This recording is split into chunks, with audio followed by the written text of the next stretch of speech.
Madonna and the Mud Hens ready to rock and roll for Game 3 against the Indians. Top of the second, we were scoreless until Cal Mitchell pops a homer over to right field. That would trampoline off the canopy, and the Indianapolis finds themselves on the board first. Very next play, take a look at this. Aaron Shackelford homers same direction, just a little bit further than Mitchell, and now it's a 2-0 lead for the Indians, and they would stay in charge for majority of this game. Bottom of the 8th, it's 5-0 Indians.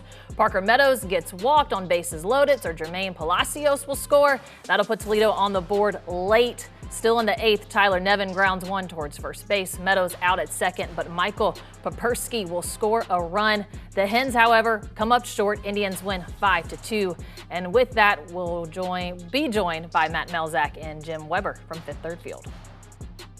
All right, thanks out here at Fifth Third Field. Jim, this game, it took a long time for the Hens to really get anything going. Sometimes you have to credit an opposing pitcher. Quinn Priester did that tonight. Yeah, Priester did a fine job. The Mud Hens really were never in this game, although they got 2 runs in the 8th.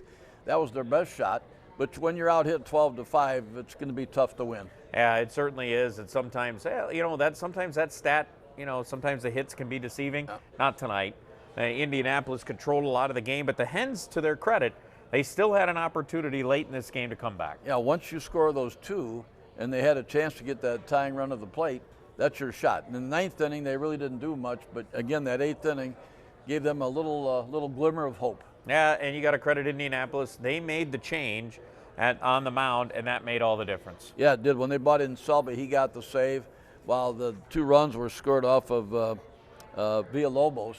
And they had to get him out of there. Of course, they did, and the result was an Indians victory. Well, interesting. We talked about during the broadcast how good Indianapolis has been on the road. Way better than they've been at home.